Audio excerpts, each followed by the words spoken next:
Good morning, happy Sunday to you guys. Sorry about the sun. I'll try as much as possible to redirect the camera angle so you can see my face more clearly. Um, so I'm thinking about something this morning. I watched a video on YouTube by this guy Don Hazard, and I think you guys should check out his channel. And Don Hazard is like a social analyst, and he looks at the social and political landscape and analyzes it in a very, very simple but yet phenomenal way. So you guys should check it out. And that's Don, like D-O-N, and Aza is A-Z-A or A-Z-A, as we would say in Nigeria, right? So, yeah, he was that's a video made yesterday. So if you go on his YouTube page, you'll be able to see the video from yesterday where it was analyzing the political landscape, the political godfathers, and giving us information about what offices their kids or their children or people related to them are occupying right now. Now that brings me to this topic, building legacies. All right, and it's a sensitive topic. I know some people will still come into my mailbox and inbox. Respectfully, please, if you want to leave any comment, just put it right in the comment section. Don't come into my mailbox and type in jargons, because if you do, you get a block. All right. So if you want to leave any comment, leave it right in the public so people can see your mindset, your perspective, and if it's positive, you get a thumbs up. If it's not, you know what? Nigerians are online. They'll let you know what to think about it.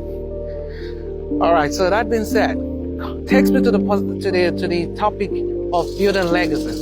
And the question now is, what legacy are you building? Especially for us that we're in our 30s and our 40s, late 40s, 50s, mid 55, and maybe we're nearing 60.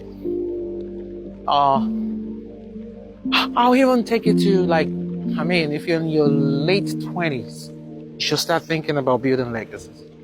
Sorry, I know the sun is in my face and you can't see me, so I'm turning back to the sun. All right, so takes me to that topic of building legacies.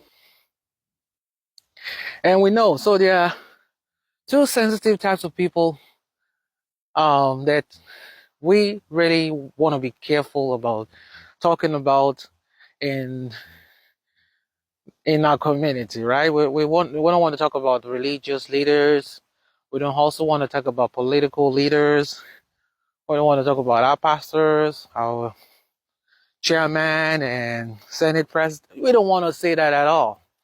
But you see what? These guys are building legacies. All right? Whether positive legacies or negative legacies. But if you study these people really well, you realize that they're building legacies and lasting legacies. Or maybe it's not going to last, but we really don't know. But they're building legacies. Now, the question now is, what legacy are you building? Okay? And it's all over the world. Like right here in America, we see all these pastors, you know, the older pastors are relinquishing power or authority to their sons and daughters, right? Not going to mention names, but if you guys are well versed in this ecosystem that I'm talking about or referring to, you would understand what I'm talking about. Now, these guys are building legacies, same as people in the political community. Everybody's building legacy. Now, what legacy are you building? Would you rather that your kids and grandchildren in 30 years time, 40 years time, keep serving these people? Or would you put yourself in a situation where you're also handing over wealth, handing over a lasting legacy of financial independence to your kids? Hmm? So that's the question that I'm asking this morning. I think at this point in time, because there's nothing we can really change about these people, and they're so smart. They're so smart that they're just building and building and, you know, making themselves stronger, introducing their businesses, expanding their businesses. As it expands, they're introducing the business and the politics of the business and the management of the business to their kids. Because you know what? We're not getting any younger. And that's why, myself included, I am focused right now on building legacies. I'm not going to be building something for someone else when I have the opportunity and the strength and the health, good health, to be able to build legacy for my children and great grandchildren. In as much as we say that, everything is vanity, this life is vanity. We're all going to die one day. There's nothing we're going to take away from here. But you have to remember that you need to enjoy heaven on earth before you leave this earth. Some of us have never tasted what it is to enjoy liberty, independence, and financial wealth. None of us. Okay? Or maybe I should correct myself and not say none of us. Maybe I should say majority of us are not yet at that point where we're enjoying legacies. And some of us, because some of our parents came from the village and they hustled, they got educated, they tried to give us the life that we have now. And that's what they could give over to us. That education, they always say, education is a legacy I have for you. For example, some people here in the United States, like some Nigerians here in the United States, do not believe that you need to be in a state of financial independence or financial strength to go beyond giving your child an education or educational legacy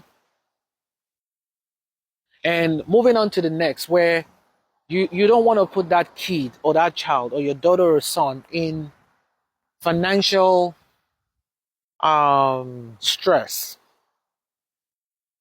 And this is why I'm saying that, because when I came to the United States, right, about almost over 15 years ago, when I came into the United States, I came in here on a full scholarship. Full scholarship. It was $33,000 for each academic year.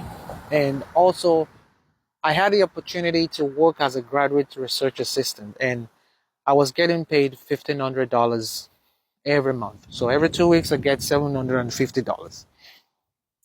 So when I completed my graduate degree in the United States, I had no financial obligation in terms of financial aid for my college. Everything was paid.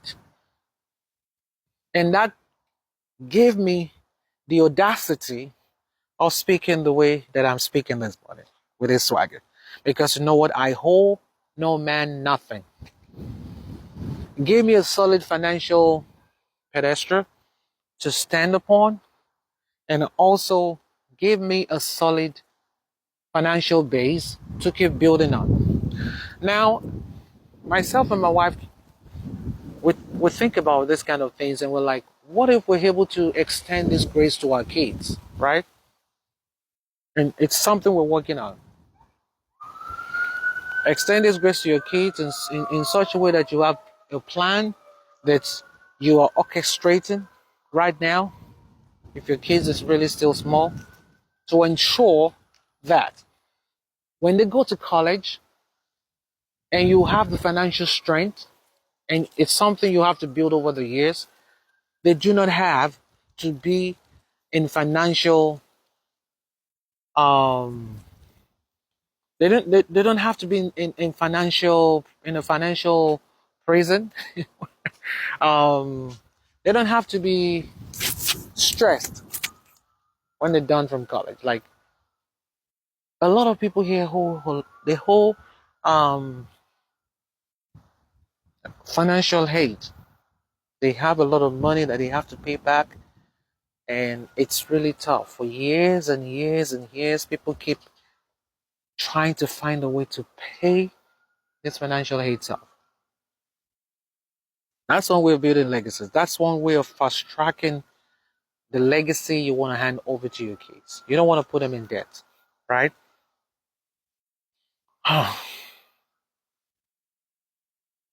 This is a big topic. So with that being said, I want to focus it on one thing. My plan now is to do something for my community. People that listen to me, I know like a few thousands of people follow me, and they might have cousins and relatives and nephews and nieces that are trying to also study abroad, and they're looking for opportunities to get financial scholarship, like scholarship to study in America, or maybe you're even here in America, right? And you don't really know how to do those research or the research to find the scholarships. I'll be doing that. Some of it I'll make videos, some of it I'll just post it